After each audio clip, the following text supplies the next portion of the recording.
Alright, keep it going. But where is Scooter? Good. That is Scooter. Where is Sebastian? Oh, the thug is outside. He calling the thug. Straight up thug. Call Sebastian a thug. Well, I want to ask you about my girl. Yeah, she don't even have one of your cars, so she's in there for. I say it's the owner, not the dog. But Amen. So, Hallelujah. South and North Kakalaki is going to be up out of here pretty soon. oh Lord, I got kicked out my own podcast show before. take the dog to obedience school, but doesn't demand obedience. What kind of mess is that? Flop obedience. Whatever, she did not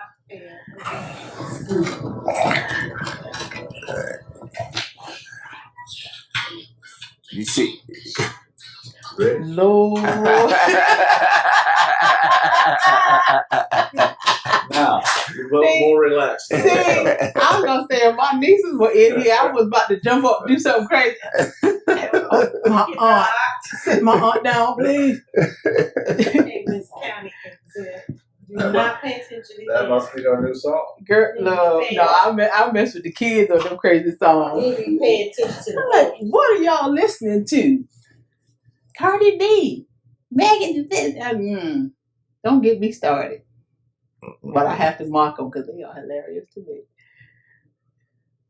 I'm just pulling up some of this stuff that some of the notes I had. I really want to keep this just like a conversation. Oh, I like conversations. Yeah, I despise interviews unless it's like it's too sterile. So I just kind of just keep it as. I'm good with that because I despise politics. I'm still trying to figure out. Are you taking questions from the audience? Why am I doing it? If the audience has some questions, I'm down. No, people, okay. Ma'am, why should I vote?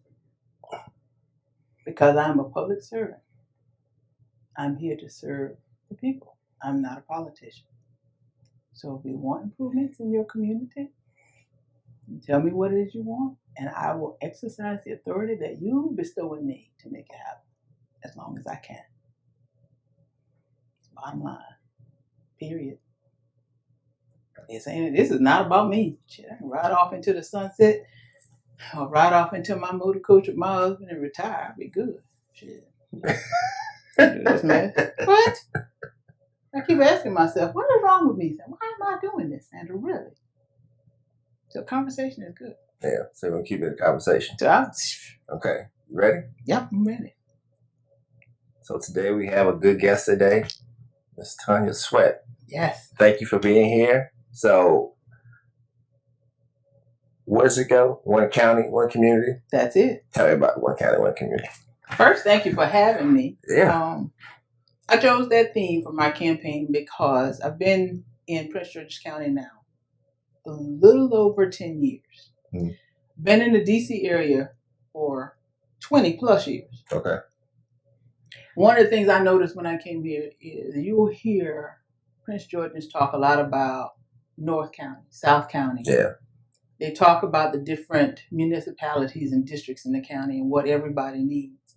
And it's not about what one particular area. Everybody needs the same thing. Right. And I think we've lost sight of the fact that because the county is so large, we don't realize we are one community. Mm. We are all suffering from the same plight. Whether you live in Accokeek or Landover, whether you're out in Riverdale or whether you're in Hyattsville, up Marlboro or Bladensburg, it's the same issue. And we have to get back to that. We've got to get back to being a community so that we work together, so that we strengthen the county as a whole. Right. I remember right during college, I was interning at the PG County Public School Systems. I was doing IT work. And I didn't realize, and you hear people say, oh, it's the second largest school system next to LA. Right. And I didn't realize how far I had to go out and the work they need to get done. And then being in some of those positions, I got to see really how old a lot of the schools or some of the administrative buildings were. Right. And I know education is like a big thing for your whole platform, especially being a mom with school age kids. Like, yes. I mean, what do you think should be kind of done? Like, what would you attack? We got a lot of work to do, and I would tell anyone, education, yes, is one of my first priorities. Right. Yeah. Yes, I am a mom.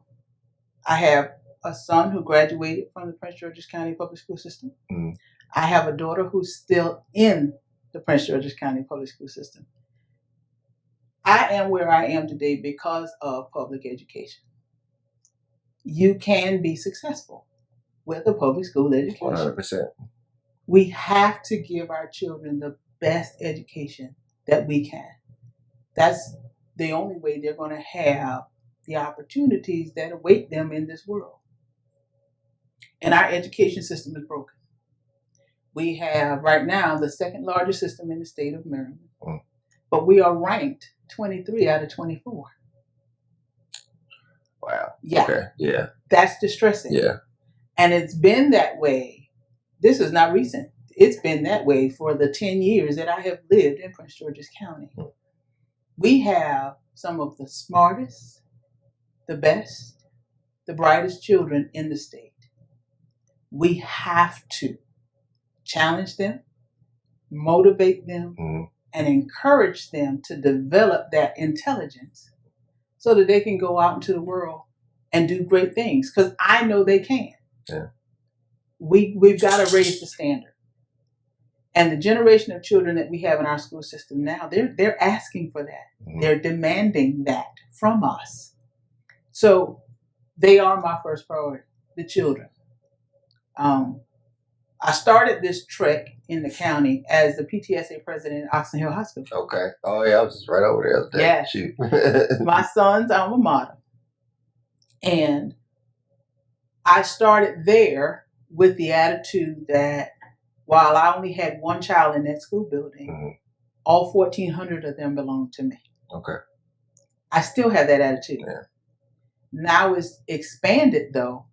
I've only given birth to 2 children, but in my mind, in my heart, I am responsible, if I'm elected, for over 300,000 children in this county. Right. Whether they go to public school or private school. They're mine. Right. I have to give them the best that I have to give. I've said before, and I'll say it again. I know what it takes to make a president. So I could invest in my son and make him the president of the United States of America. The problem is, who's going to serve on his cabinet?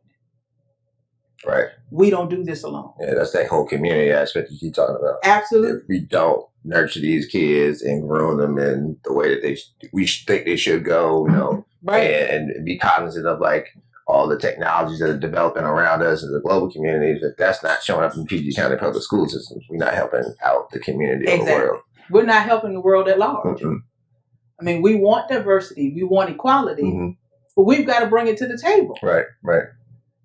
I mean, I got into a discussion with a young lady a few years ago, and she was saying, why is it not okay to be mediocre? Nobody wants to be mediocre. And I'm not asking anybody to go above and beyond.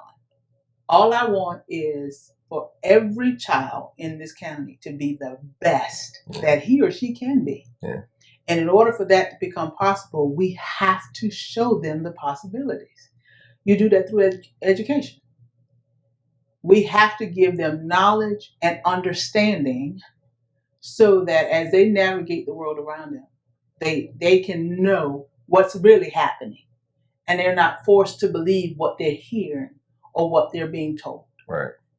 Right. That's another thing. I feel like critical thinking has, like, it literally disappeared out of like probably even at a federal level. I feel like it kind of disappeared out of the curriculum. Absolutely.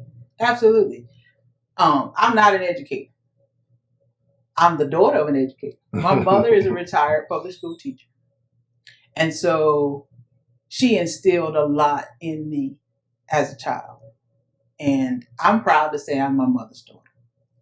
I learned about pedagogy and how to teach and why it's important to teach everything about any skill or concept. You have to teach the basics because that's the foundation. Right. And then build upon that at a child's level. Strategic thinking is critical. I was in the military. I served in the Air Force. I'm still in now. See? So you understand. Right. In the military, war fighters, it's all about strategic thinking. Mm-hmm. It's not just about understanding the here and the now, but you've got to understand, one, where you came from, Right. how you got to where you are now, Mm-hmm. even if you're in a mess. You've got to understand how you got there so that you can see your way out. Right. And then you need to understand one of my favorite principles of warfighting from Sun Tzu. Mm-hmm. Know your enemy. Yep. Know yourself. Mm-hmm. So you've got to be able to understand the world around you so that you can plot options to make your way to your goal. If I can't go down First Street, I need to be able to understand how I can go down K Street, cut over on 3rd Street, Right. get back to 14th Street to get where I'm going. It Right. might take me a little more time, but I'm still going to get there. And we tell our kids, keep your eye on the prize. Well, when I got my eye on the prize and you throw the obstacle in the way, or an enemy jumps out at me, Right. I'm looking at the prize, but I got this block here, this obstacle. How do I get there? Right. We're not teaching our children how to get there. And so we're languishing, we're suffering, and our children are crying for equality, better treatment, better jobs, Mm-hmm. more money. Mm-hmm. Well, it's not just giving it to them on a silver platter, because the world still demands that you earn it. Exactly. And I don't want every child to walk away thinking, Mom and Daddy got it good, so I'm just going to inherit the house when they die. Well, guess what? You might inherit that house, but you still got to pay taxes. Exactly. You still got to pay the insurance. Mm-hmm. You still got to maintain it. You got to do repairs. Right.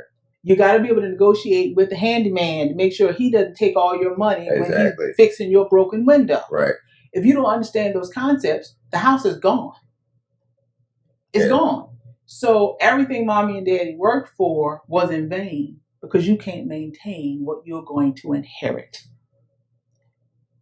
I don't want our children to be left there. Yeah.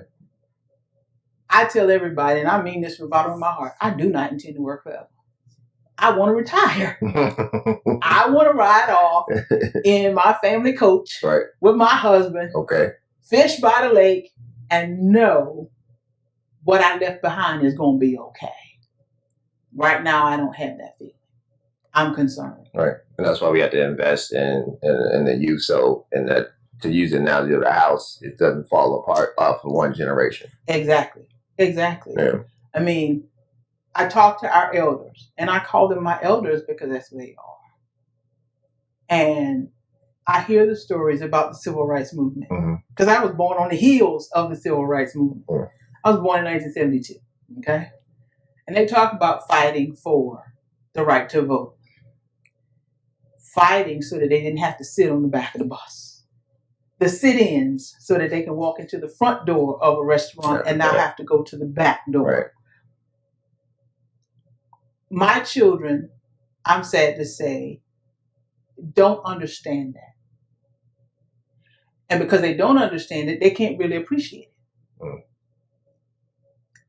What I do know is they're glad that they don't have to do that. 100%. And the ignorance of the situation is kind of a blessing and a curse because you just take it for granted, not realizing like people literally lost their lives so that what you find normal. Exactly. Right. Yeah. It's interesting to me. Like I got some family in Alabama. Like every time I go down there and I see like these little white kids, like, oh, hello, sir. I was wondering if you could help me. I'm like, this is a very somewhere in generation or two generations back, they're just like, what the hell are white girls calling you? Right. That's not the norm. That is not the norm. I mean, and I grew up in South Carolina, so I understand exactly what you're talking about. Just being able to treat it as a human. It's like, oh, here's an older person, not as like, absolutely. Let me treat them with some respect and like just approach them as from a child's place. But and I've taught my children. I mean, my husband and I, we come from that generation where everything was yes, ma'am, no, ma'am, yes, sir, no, sir. Yes, I'm definitely. And I don't always demand it of my children. I've always said, say yes, say no. I don't like, yeah, no. That's to me disrespectful. That's not proper English. But I've always made it clear, I'm not asking you to say yes ma'am, no ma'am, because that within and of itself is not a sign of respect. In my mind, that's more of a sign of subservience. Mm. And that's not who you are. When I was in the military, I had to acknowledge my superiors, Right. even though I was an officer. Right. Yes, ma'am. No, ma'am. Yes, sir. No, sir. I had to salute the higher ranking officer. Right. And it was a sign of the chain of command. And who was the ranking person in the room? Right. I get it. It's the military. Civilians don't live that lifestyle. Mm-mm. So I've never demanded that of my children. And because I've raised them with the thinking of equality. You're human. Mm-hmm. You have feelings. You have thoughts. Yeah. You have opinions just like everybody else. You Right. have a right to them. They have what I call grown up in this new sense of entitlement. But it's not the same sense of entitlement as the majority, as we call them, Mhm. in this country. Mm-hmm. What our children have to understand is we are the majority in numbers now, according to the U.S. Census. Yeah. But we still don't have the power. Right. And so as long as we don't have the power and the authority to change things in this nation the way we want them to be, we still are in somewhat of a subservient position. Right. That doesn't mean you got to say, yes, ma'am. Right. No, ma'am. Hold your head You down. know, exactly. No, yeah. I want you to stand tall Mhm. and erect. I want you to hold your head up high. I want you to have pride in who you are. I want you to be dignified. You are deserving of respect, but you also have to understand why things are the way they are. Because until you understand why things are the way they are, you can't change them. Right. And being an attorney, I've also learned that everything in this country is not about race. There's some white people who are just as crooked, devious, criminal Yeah. as there are black people. Yeah. It's just, we see it in the media posts, especially being in PG County. Exactly. But I remember having this conversation because, probably like 3 years ago when everybody was like, what about Chicago was the Mhm. common phrase that jokers would say all the time. I was like, what about West Virginia? Go to Google. Right. Anybody who's watching this, go to Google right now and type in West Virginia, man. Exactly. And you will see the most heinous, ratchet stuff that you ever see. Not just West Virginia, Yeah, go to right. Kentucky. Go to Kentucky. Kentucky, man, found, yeah. Yes. Yeah. Mississippi, You man, can go yeah. to any state Mhm. where African Americans and Hispanics are not in the majority when you're counting numbers. They have the same issues that we have in Prince George's County. Yep. Lack of jobs, lack of education. They have a lower class Right. who live off of public assistance, Yeah. and they're proud of it. Yep. Don't want to change. Yep. They have a lack of education to the point that they're not motivated to do any more than what they've seen their mother and their fathers do. So the problems that we suffer sometimes are not unique to Mhm. us. The sad part about it is, in all of my education, in all of my training, what I have learned is racism still resides in economics. Right. As long as they can keep those in the lower middle class and the lower class in our economic system fighting against each other Right. over color, Right. those who are making the money keep making money. Right. Right. And so while we're fighting for racism to go away, and it should go away, Mhm. it needs to go away, Yeah. the rich keep getting richer. Right. You saw that during this pandemic.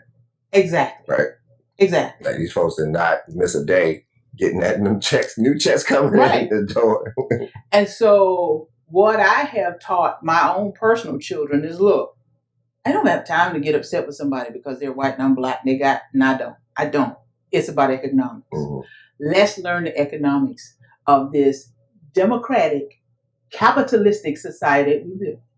Once you learn how to handle your money, nobody cares what your color is because everybody loves the color green. Yeah. I mean, look at Oprah Winfrey, the first African American billionaire that we know of in recent history. Mm-hmm. Look at people like Bob Johnson. Yeah. They got money. Yeah. I mean, they really figured out they were their best selves. Exactly. Showed up for themselves every day. Yes. And it took work. Oh, 100%. Hard work. Right. They have learned some hard lessons, but they're still successful. Mm-hmm. And so I'll tell anybody all day, every day, money talks. That other stuff walks. Even in places where I have had the opportunity to tread. Nobody cared that I was black or that I was a woman. My bank book said I deserved to be there, and they welcomed me with open arms. Mm-hmm.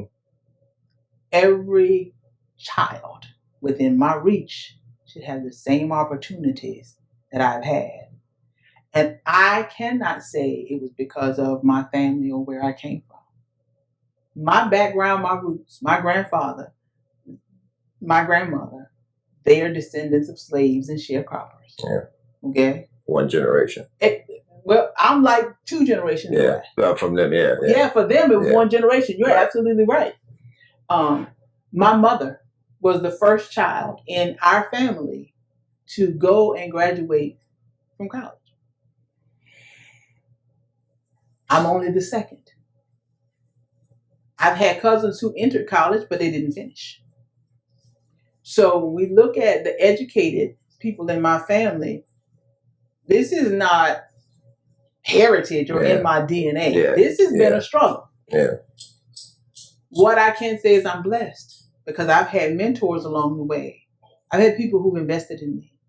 That's important. Yes. Yeah, I don't think people understand like how important it is to like find a mentor, have them really take time, and you give your energy and really show up. Exactly. Yeah. Exactly. I mean, I'll tell anybody, how did I learn about my federal government? My first introduction to the federal government came at the expense of my home church. Mm. Because I tell people I'm a nerd. I always was. Smart kid. Same. People, and I'm grateful people recognize that in me, even when I didn't recognize it in myself. But I was selected to become what they call a congressional scholar. Oh, nice. And was given the opportunity in high school to come to Washington, D.C. for a summer to learn the federal government. Mm-hmm. I didn't have the money. I couldn't afford to buy the plane ticket. I couldn't afford to pay the registration fee.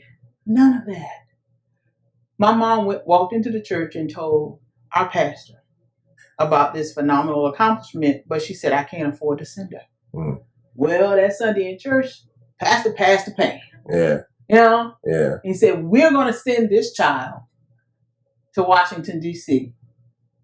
for the summer so that she can learn what her nation's government is all about. Mm. Because of my church at home. $1 here, $2 there.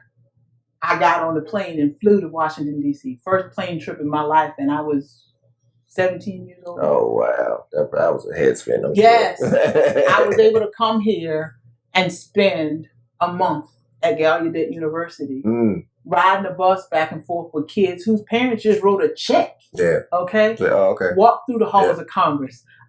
Got my first introduction to the U.S. Supreme Court. Got to meet at the time the senior senator, the late Strom Thurmond from the state of South Carolina. Ooh. Talked to his staff. Mm-hmm. I'm doing this as a teenager, as a kid. Yeah. Every child should have that opportunity. And what drives me nuts is Prince George's County is literally 10 miles from our nation's capital. Mm-hmm. And they're children who've never driven across the line. That's a problem. I mean, that should be a thing. I mean, I grew up in Calvert, so I mean, that was a constant thing. Yes. Going to Philadelphia to see the Liberty Bell, Right. doing the whole tour of Constitution Hall, coming down to D.C., walking the mall, doing all the museums and Absolutely. stuff. But yeah, you just go a couple Exactly. miles down the road. Exactly. Yeah. If you're standing in Capitol Heights, literally you can step across the line. Yep. And they may step across the line because they got a friend that lives in that neighborhood, but they haven't been downtown to the Washington Mall to walk into the Smithsonian museums that are free of charge. Yeah. That's a problem. Yeah. It's a problem. Yeah. It's very limiting. Yes. Yeah. And so one of the things that I really want to do with the children in Prince George's County is get them out of this bubble. Right. Because we're in a bubble. Yeah. And for some reason, we think we can do it on our own. And we can't. No man is an island. No woman is an island. And in order for Black people to survive and thrive in this nation, we're going to have to use resources that are available to us from the federal government, from the state government. And those resources aren't always controlled by us. Right. I don't have a problem bringing them into our community, putting them to use for our benefit, because that's what they're there for. We're citizens of this country. Mm-hmm. We pay taxes here. That's our right, our birthright. Right. We've got to do that more effectively for the benefit of our children and for the benefit of our community. Because as our children grow and develop and mature, they're going to invest back into the community. Mm-hmm. I think that's a problem. I think with a lot of Black communities, I don't think they feel, or we feel, necessarily that we're a part of the American story. Like, there's obviously slavery, civil rights, Mm-hmm. but I feel like that's the only narratives that really kind of get pushed. So it doesn't feel like we are Americans. And there are definitely folks who are not of our community who try and enforce that we're not American, but we are very much. Well, very much so. Very much so. I refuse to allow anybody to take that from me. I don't mind being called Black.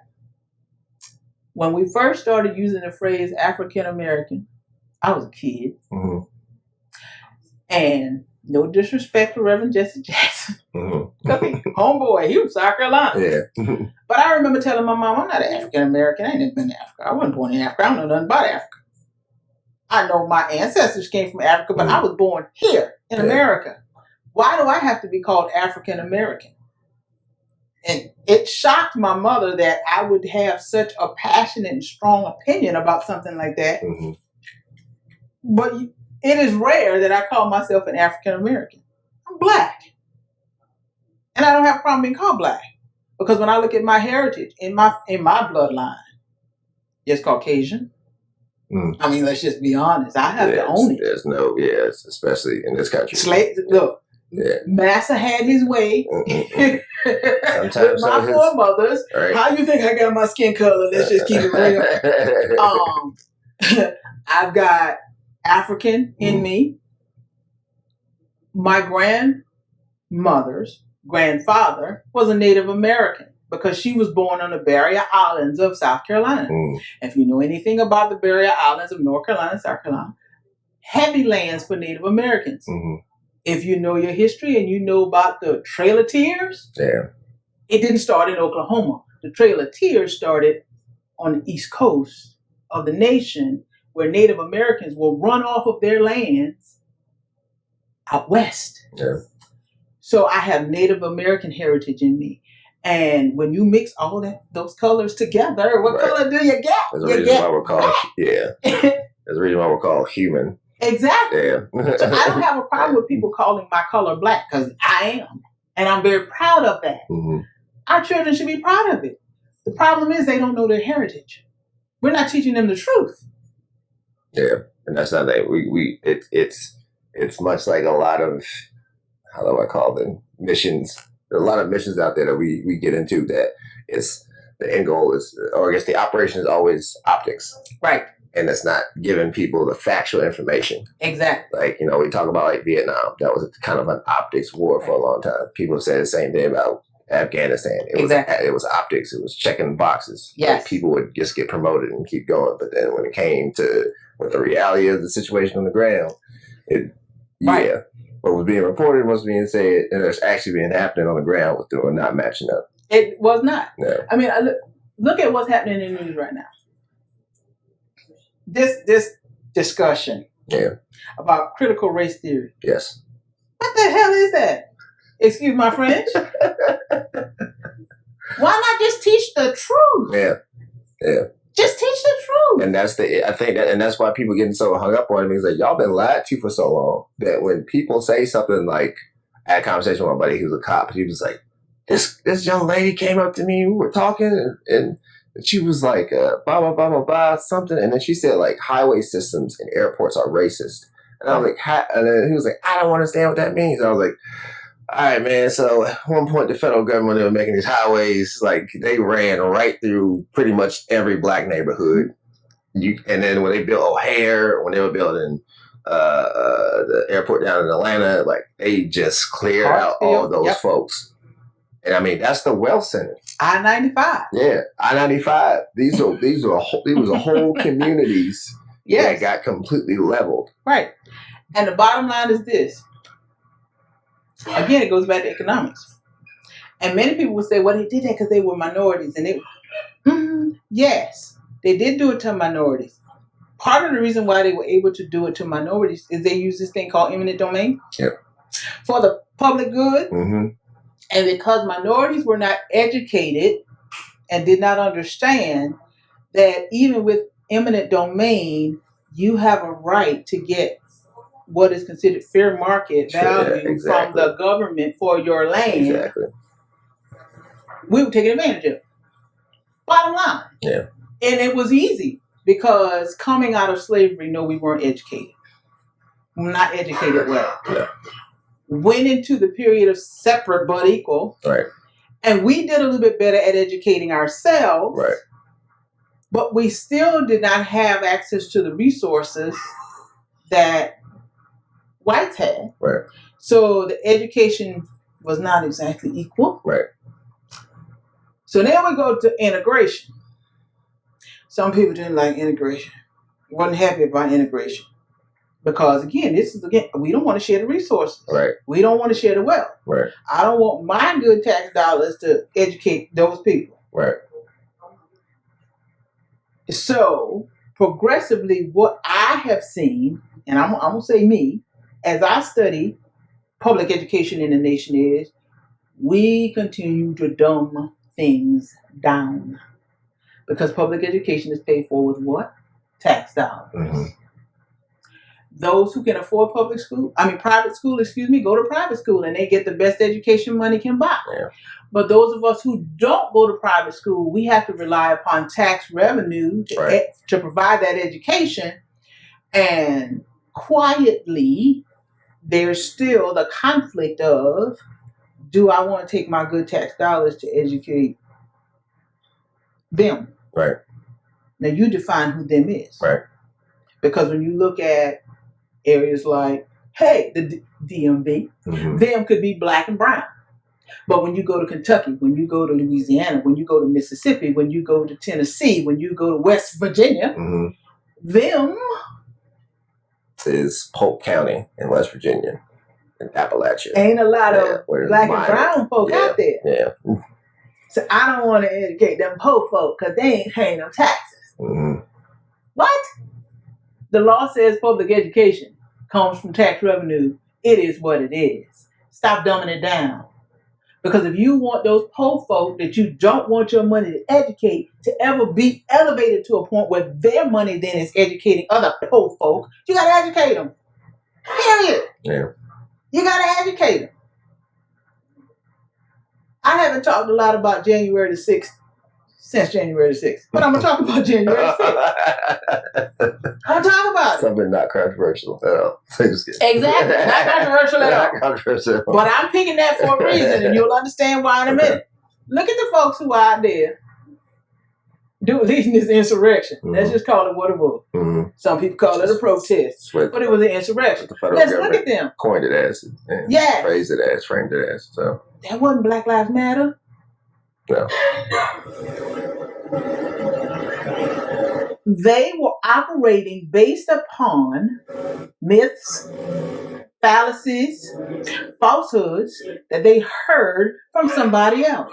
It's called a lack of education.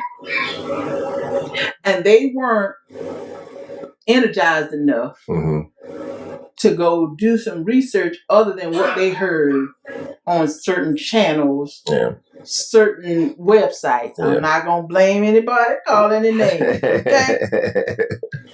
They ate it up like it was the gospel. And it's like if you just take a minute and look at the other side of the coin and then judge for yourself what really makes sense, doesn't matter what anybody says. you will make a better decision, and you won't be standing in a courtroom saying, well, he told me.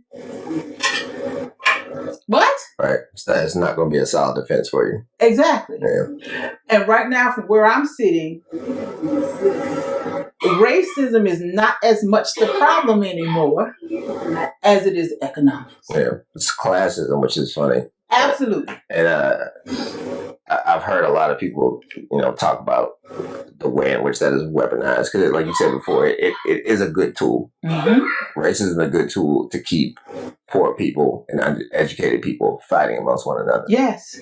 It's a good tool for people in powerful positions to keep people divided because you keep feeding them. Exactly. Yeah. You keep feeding them what they want to hear. Yeah. I mean, today, right here in this area, it happened in Virginia, Richmond, but it's big news. Oh, yeah. The removal of the statue. Yeah. Whatever. It's a symbol. Right. I went to the University of South Carolina 7 years, from 1990 to 1997, undergraduate and law school. Every single day, the Confederate flag flew over my head because it was flying on top of the state capitol. Yeah. And the state capitol was less than a mile away from the heart of the University of South Carolina. That Confederate flag has never stopped me from doing anything I wanted to do in my life. Yeah. It's a symbol. I will not answer to it. I know what it means. Yeah. It means nothing to me. We get caught up in symbols. And I wish we wouldn't give those symbols so much value. Yeah, and power over us. Exactly, because when you value it, that's where the power comes from. And those who want to keep us down use those symbols because they know they're going to inflame passions in us. So you stop reacting to it. Exactly. Right. It's the old sleight of hand. The best magic trick in the world. Look over here while I'm over here doing something. Exactly. Passing all these laws that you really need to be paying attention to. Exactly. While I got your eyes on this red herring over here, I'm over here making laws easier for big companies to keep making their big money. Right. And you keep buying from them. You keep transferring your wealth to them. Right. Because I got you focused over here. Yeah. And they're paying less taxes and moving that money overseas. So it's definitely not getting taxed. Yeah. And then, the pandemic hits. Oh, my God. Now I'm laid off. I don't have a job. I can't pay my light bill. I can't pay my phone bill. I can't pay my rent. And everybody's hurting except who? The big businesses who was taking your wealth from you all the time. Right. And so if I could get my children, and I'm not just talking about my birth children, I'm talking about the generations after me to understand, man, it's all a magic show. Let's get to the real deal. Yeah. And I'm not in your house, so I can't do to you what I do to Joshua and Terry. I can't take you to the library, make you pick out a book, make you sit down at the kitchen table and read that book so you open your mind to what's really going on. Would you say that to that point about education? I know the difference between being in a classroom, say for college. I went to George Mason. No, you're good. I went to George Mason for junior, senior year. I remember being in auditoriums filled to the brim and trying to get that interaction with my professor and being like the only student athlete that's out here asking questions about a basketball team to sleep. So sorry, y'all guys. I know I messed up with y'all sleep, but from that junior and senior year, I mean, it was hard to really focus and lean in. Right. Versus when I was a freshman and sophomore, I was at High Point University in North Carolina. And my largest class was 28 people. And I see some of these schools where you just have almost 50 kids and one teacher. Yes. Do you think that, how do you think that plays in? It plays in a lot because this is the deal. We all learn differently. We all are on different academic levels. And so you give a teacher, one teacher, 50 children. That ratio is just not going to work. Yeah, it's only for an hour too. It's not like they have them all day. Exactly. Yeah. Even in kindergarten, where sometimes they do have them all day. Mm-hmm. Kindergarten is the ratio. I think the ratio these days is about 20-1 or something like that. But that's still too much. That's a lot. You're talking about 25-year-olds who are energetic, inquisitive minds. Mm-hmm. Okay? They're sponges. They're taking in everything. And you have some children who want to learn through touch. Yep. You have some children who learn through taste. Mm-hmm. God help us. Mm-hmm. You have some children. Yeah. Nope. Don't like that. I like that. You have children who read, who like sight. Mm-hmm. Our senses teach us things. That's how we learn. Right. So we learn through every sense. Some children depend upon one sense more than the other. Mm. You put one teacher in a room with 25-year-olds and they're all off to the races using their 5 senses to learn about everything in that room. Right. Oh my God. I understand why she's tired when she gets home. Mm-hmm. That's tough. Yeah.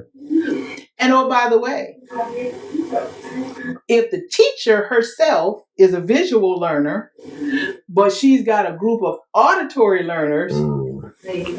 Right. Right. Yeah. How do I explain what I'm seeing with my eyes so that they hear and understand? Right. That's a challenge. Mm-hmm. Mm-hmm. So she got to take it in, process it in her head, and then spit it out in a way that they're going to take it in and understand it. That's a lot. That's a lot. And unfortunately, we don't have enough teachers now. Yeah. You hear the conversations about the teacher shortage. Well, there's a teacher shortage because we have never respected our educators the way we should. Right. I feel like every year, even when I was younger, I remember when we get to the first Gulf War and just hearing I forgot who was president then. I think it was probably Bush Sr. And just hearing him saying oh, we need to increase defense funding. We're going to have to take away from education. Right. And just like every administration, regardless of who they are, mm-hmm. and it either be local, state, yep. or federal, it's like, oh, we'll take it from education. Oh, we'll take it from education. Oh, we'll take education. What's going on with these kids all of a sudden? You just gutted the foundation on how we learn how to interpret the reality or create the reality we live in. And now you're upset that we got a bunch of ignorant people who don't understand the difference between fallacy, falsehoods, and propaganda and what's actually real. Yes. You took the rug out of critical thinking. You took an axe straight to the trunk. Right. And when you think about the fact that President Bush his administration was how many years ago? Yeah. Let's go 20. Yeah. Okay, let's talk 20 years ago. Yeah. Where are those children now who were in school when he was president? Yeah, they're adults. They're adults. They're in the workforce right now. And it's easy for me to figure it out because my eldest child is 19 years old. Mm-hmm. He was born in 2002. Mm-hmm. President Bush, his first inauguration was 2001. These children are now adults. Yeah. Or at the end of their high school education. Yeah. And we're looking at them going, what in the world?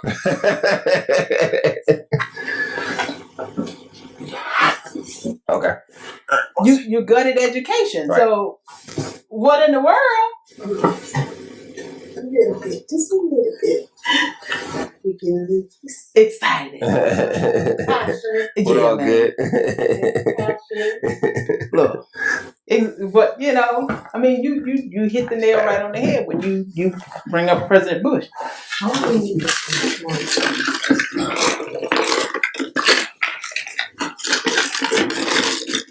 Can you define for me that bubble?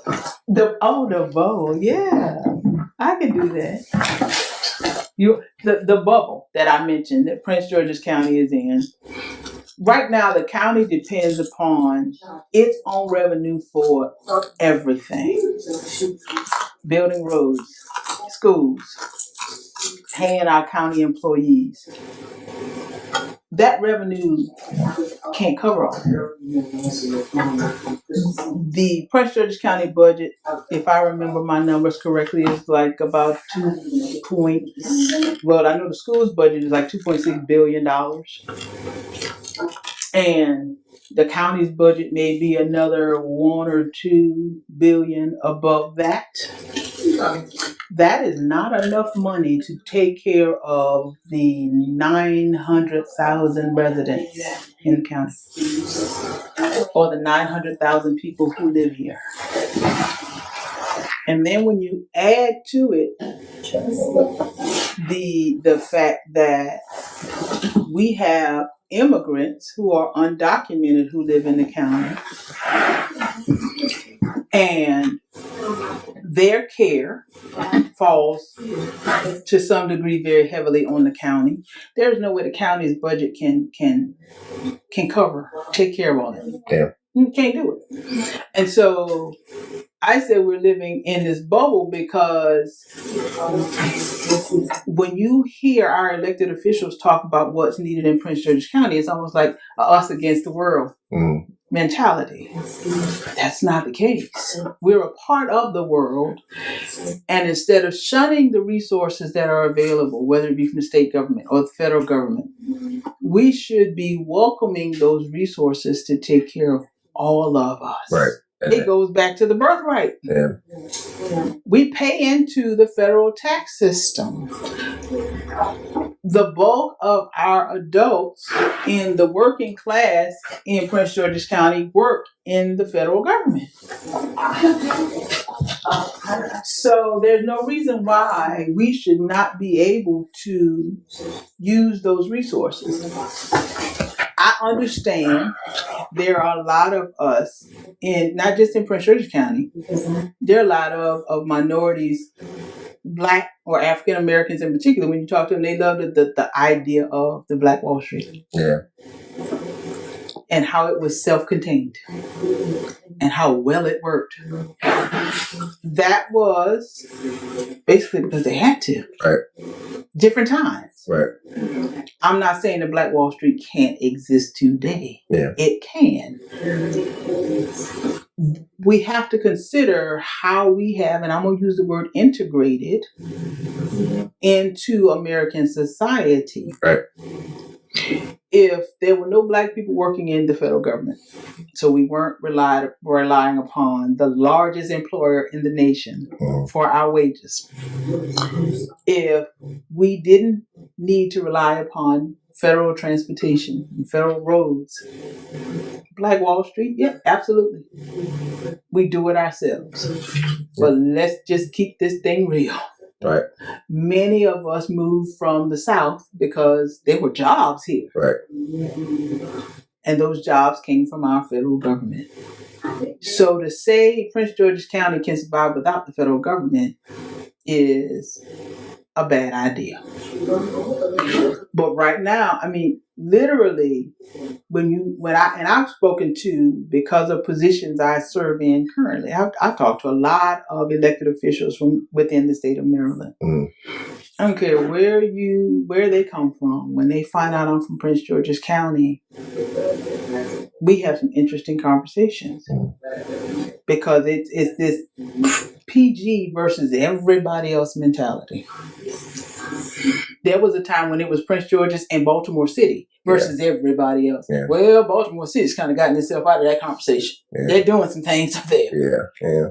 So Prince George's County should be able to replicate what they've done in Baltimore City and do the exact same thing and find great success. Mm-hmm. Great success. Because the resources are here. We have our resources and we merge them with resources from the federal and state government. We can do some phenomenal things right here in Prince George's County. I mean, there's a lot of land, open land. That can either be for farming or for industrial settings or for a whole host of other things. And then PG County is not landlocked. No. So we have access to a waterway. Yes. So there's access to a couple. Yeah, right. And there's a lot of opportunities there. Mm-hmm. But with that, it's probably going to be a whole lot of, and we kind of talked about this, prior to kicking this off, a whole lot of environmental concerns. Yeah, concerns. Yeah, because in my job field in the Coast Guard, we do a lot of hazmat, waste, and like pollution response and all that stuff. And we see all those lists from the EPA with all the Superfund sites, and there's a whole lot of them in Maryland. we got about 15 of them right here in Prince George's County. Let's just keep it real. 15, okay? Yeah. I mean, and I'm glad you brought up the environmental concerns and issues because they're huge in this county. That's another one of those things that is really big on my priorities. We do have 15 Superfund sites right here. And I've been asking the question, where's the money to mitigate the toxic waste? Mm-hmm. And people look at me like I'm an alien. What are you talking about? I go, okay, let me go back to my environmental law experience from when I was working in the Air Force. Mm-hmm. They're called Superfunds because the federal government has acknowledged that there's a lot of toxic waste in these particular areas. Some of these areas were caused by federal functions. Mm. And I said, there's a fund out there. So I said, Superfund, there's money at the Environmental Protection Agency that is supposed to be used to mitigate that waste. Mm-hmm. How much of that money is coming to Prince George's County? Nobody in the county can give me an answer to that question. That's a problem. That's a problem. Yeah. That's a problem. Because again, those are federal resources that should come here to help us with mitigating toxic waste from, let's not talk about how many land dumps. Those hills are not foothills, okay, people? Those are landfills. Rolling hills? I was extension of that flesh. Okay, all right, I'm around. Okay. No, the big mound on the Indian Head Highway down here at the corner of Old Fort Road. Yeah, that is not a rolling hill. That's a waste dump. A landfill is not being used anymore, thank God. But there's waste there. Out in Brandywine, there's a site. The county just gave a permit to open another landfill right back here in between Accokeek and Brandywine on Gardner Road, headed toward Charles County water. Yeah. So we're creating more toxic waste in the county. We've got several of those big mounds. We can get money to mitigate the damage, which in turn mitigates the health issues. Right. Asthma. Yeah. It is not hereditary. No. It is being in close proximity to that's brake dust, that's industrial waste, like anybody who environmentally caused. Yeah. It could mitigate the breathing issues that we have in our community. It could mitigate COPD. Yeah. That ain't hereditary either. That is not in the DNA. Yeah. There are environmental issues, not just smoking, that causes COPD. But we're not taking advantage of the resources that are there. The bubble. Right. So we're trying to do all this stuff internally. Oh, by the way, another one that shocked me because I missed this one. The $15 we pay on our property taxes a year for water contamination. What? I didn't contaminate the water. Why am I paying $15 to WSSC to mitigate water contamination? That contamination, oh my God, came from Andrews Air Force Base and the PFAS. Oh yeah, that's I'm glad that's getting some action because good God. Yeah. Some endocrine disruptors, and you see a lot of behavioral issues that kind of pop up with people are like, what was another thing they were saying? The phthalates, I think, yes. Late or early onset testosterone, estrogen from, and late or early onset of like puberty and how that can really start affecting. We're seeing more pancreatic cancer in our community than we've ever seen before. And I'm not talking about just the Black community. I'm talking period. Yeah. Pancreatic cancer, what was that? Nobody knew what that was. Well, it's because now we're ingesting more of these toxins in the water we drink, the fish we eat out of the Chesapeake Bay, God help us, the crab, as much as we all love that Maryland blue crab. That ain't the safest thing to eat these days. It's not the same crab these days. No, it's not the same crab as it used to be. And we love scrimp. Oh, Lord. Yes, I did say scrimp. Guilty as charged. Popcorn, butterfly, you name it. We love shrimp. You're gonna make me regretfully go buy some afterwards. Like, I know this is not good for me, but it is too delicious. But I mean, where we live, just by literally the nature of where we sit in Prince George's County, we downriver. Yeah. We downriver. Yeah. We getting all this crap. But we're not taking advantage of the resources that are there to help mitigate the waste before it gets to the human body. Right. And even when it gets to the human body, unfortunately, we don't have enough primary care physicians, pediatricians, obstetricians, and gynecologists, and other primary care doctors in the county to help us maintain our wealth. How do we get, our health. How do we, get people to come to live here? Like, how do we fix that? Like, what's the fix for that? I mean, if it's doctors and clean it up. Yeah. We got to clean it up. Yeah. And we got to hold people accountable. We got to hold everybody accountable. And anytime that I deploy to like either a hurricane, tsunami, mudslide, whatever it is, one of the first 2 units that we set up is the demobilization unit. And like the initial action, the guys that go and deploy on the incident management team, like initially. But like the demob unit is always told to be like all the first on the scene because you're gonna have to process people out. Right. So I think about that anytime when there's a larger issue that's going on in the country. Like you said, for this hazard waste that's out there. It's like, all right, well, you create it. What are you going to do for the back end? How do we make this? How do we neutralize this so that it's not going to affect 20 years down the road, and that canister you just dumped in the dump, it finally gives out, and then it just goes into the water column. Yes, exactly. And I give credit where credit belongs. Okay, I've read documents and articles. I've read papers where Senator Ben Cardin fought hard with the EPA to get the money to help clean it up on the back end. Yeah. Again, I ask, has the money gotten to the county yet? And if it hasn't, where is it?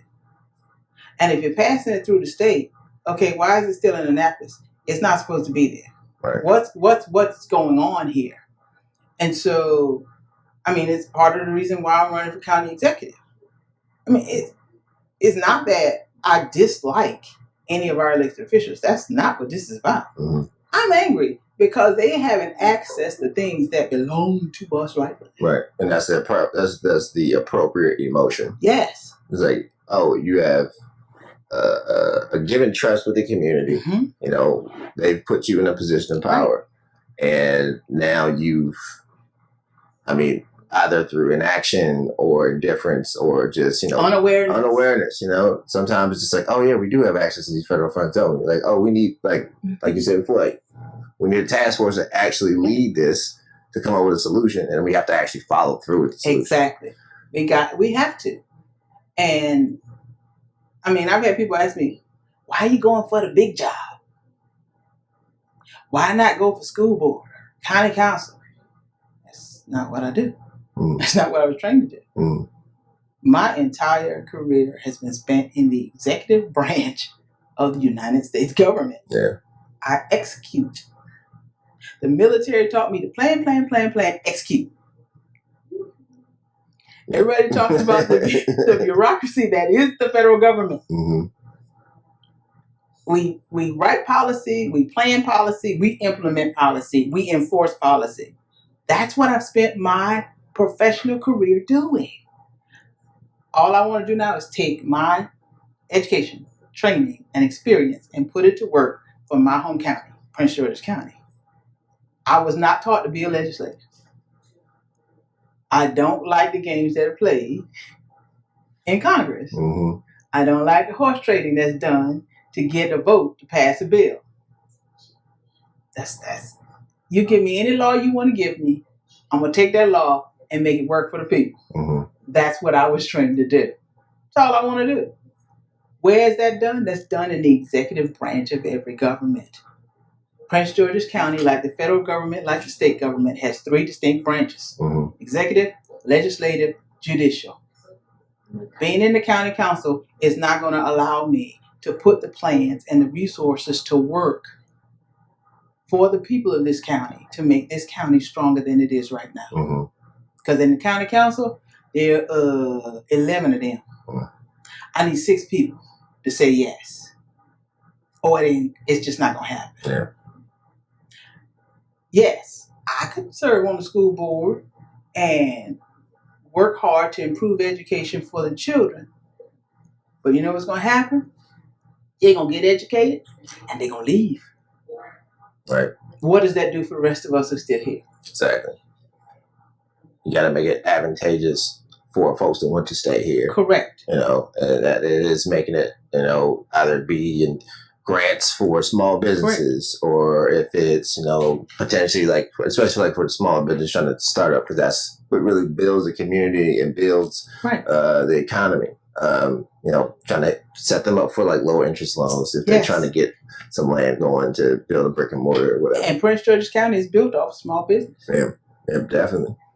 100%. And so, again, work with small business administration.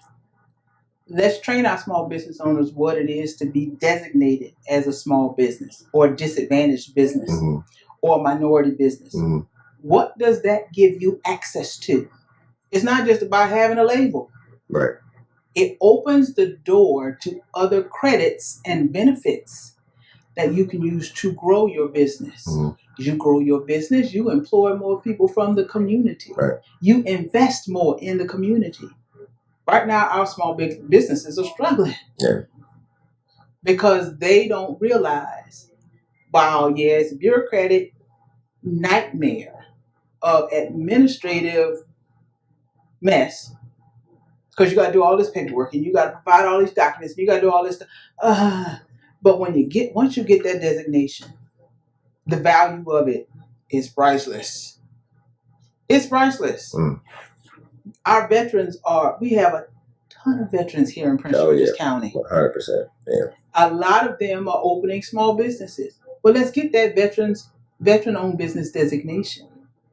That gives you access to things that normally you might not get when you're out here struggling on your own trying to make it happen. We have an economic development corporation. That's partly what it should be used for.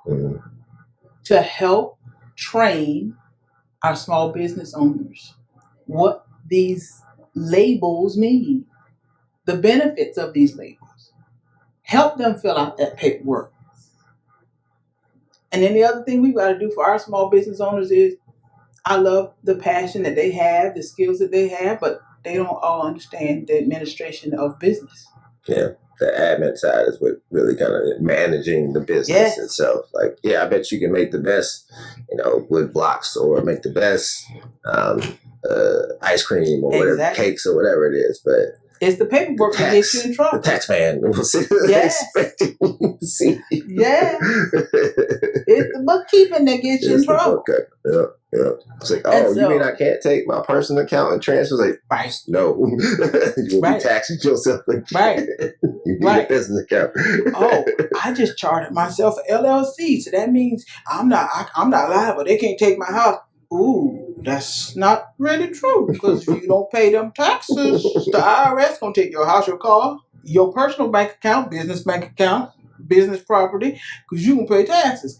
That's the kind of stuff that our business owners need to understand before they get neck deep, not knee deep, neck deep into trouble, and now it's now I gotta file bankruptcy. And get mad and say, that man filed bankruptcy 7 times and he's still... there's a method to that madness too. Exactly. There's a way to file bankruptcy and survive. You gotta understand the mechanics. Yeah. And if you don't understand it, you can be the best bricklayer, the best home builder in the world. It does not matter. It's not gonna happen. And I see too many of our small business owners, they're floundering because they have the skill, they've got the talent, and they have the passion. But It's the other things Yeah. that get them in trouble, whether it be the taxes, whether it's employees who just need a job and want a paycheck and may not be doing the work to the quality or level of expectation. Right. Training those folks up is a process. Not having that bond or that insurance. Mm-hmm. And now you got a homeowner suing you because I don't like the handiwork you did. And okay, while your business was thriving, that one lawsuit just took you down because you didn't have the bond coverage to protect you. Mm-hmm. Those are the kind of things that our small business owners have to understand. And it costs money. Yes, those things cost money. But then you have to learn, when I own a business, I'm the last person to get paid. Right. And it takes a lot of work, a lot of effort to build this business up to where I want it to be. So it may mean I got to run my business out of my basement, or out of the shed in my backyard for a few years until I get it to where I need it to be. I admire the handymen I see riding around with the used Ford F-150s that look like the bumper's going to fall off any minute now, because they get it. You can't just run out and buy that brand new Ford F-150 that's going to cost you $700 a month. Right, exactly. To use for your business. It looks good. Right. It's like, oh, what's the business expense? He was like, no. I remember my dad first started doing this construction thing. And he had an old, gray Jeep Wrangler. Didn't have a truck. And it was just laying tile, saving his money until he got it right. Then he finally got another truck. Right. And it was an F-250, and he finally got a dually, and they're that's his thing. He just kept that thing forever. But, that's it. That's how you got to start. Even when I was doing this podcast, I had one camera, the wrong mics. I was doing this the hard way for a minute. And, it's a lot. You got to put the energy in. You got to study your craft. Correct. And then understand the business of it. And it's not instant. You can't put it in the microwave and think it's going to come out right. No, that is not how business works. At all. That is not how campaigns work either. Not at all. I tell people I've been doing this now since August 2020 on the ground. And there's not a lot of money in the bank account. I'm not ashamed to say that. Does it take money to run a campaign? Absolutely. I am so grateful that I have some dedicated volunteers who gonna ride or die. Ride or die, because they see the vision. Yeah. They understand what I'm saying makes sense. And they're willing to take a chance on me. And I am indebted to them forever. I'm indebted to my friends and my family who have reached into their pockets and said, you know what? Because I know you. And I know you can do this. I believe in you. So they've given that $50, $5 here, $100 there to get the website off, to pay for the mailbox, to get this thing off the ground. And I'm so grateful for those who are willing to just listen to what I have to say, even though they don't know me. Right. I've been here 10 years. There are 900,000 people in this county. There are 627,000 voters on the rolls. I don't know all those people. I recognize I got to get out here. I got to talk to them. I got to earn their vote. It's not a given. And so I am very appreciative when I knock on a door, somebody who's willing to stand at that door for 2 minutes and listen to my 30-second pitch. Yeah. And will take my flyer and say, I'm going to read about you, or I'm going to go to your website. I'm going to check you out. I knew when I decided to do this, it wasn't going to be easy. I've been around politics all my life. I grew up going to school with the children of politicians. I was mentored and trained because they saw something in me that I didn't even recognize in myself by some of the greatest politicians the world knows. I don't run around calling names because that's not me. Right. I lived my life behind the scenes because I didn't want the spotlight. I was the poor girl who grew up not knowing her dad. And I had my emotional struggles growing up. I tell people I didn't know I was poor till I got to college. All right, that's the shot. What? I didn't know I was poor till I got to college. And it was because I didn't grow up in a family where we were concerned with money. I didn't think about it. Mm. I knew I was loved. My mom worked. She'd go to school, teach everybody else's kids. She'd come home. She was too tired sometimes to spend time with her own children. Mm. But I knew she went and did what she had to do because she was trying to put a roof over our heads. She wanted to make sure she fed us. My grandmother was a stay-at-home mom. She didn't work outside the home. And so when mom couldn't be there, we were with grandma. Yeah. And my grandmother promised me as a child, I'll be here as long as you need me. And when she died on July 31st of 1993, and I looked at her in the coffin, I said, well, I guess you thought I didn't need you anymore. Mm. I miss her to this day. I adore my grandfather. 6'2", 200-pound man. Quiet riot is what I call it. He didn't make a lot of noise. He didn't do a lot of fussing. But he was the man every holiday would call his family into his small 2-bedroom home and say, let's pray. And he would pray. He would take us to church and he'd pray. So I knew I was loved. Mm. When I got to college at the University of South Carolina, by the grace of an Air Force ROTC scholarship and other scholarships that I earned because I was the nerd, and I started looking at my contemporaries who were mostly white. They came with cars.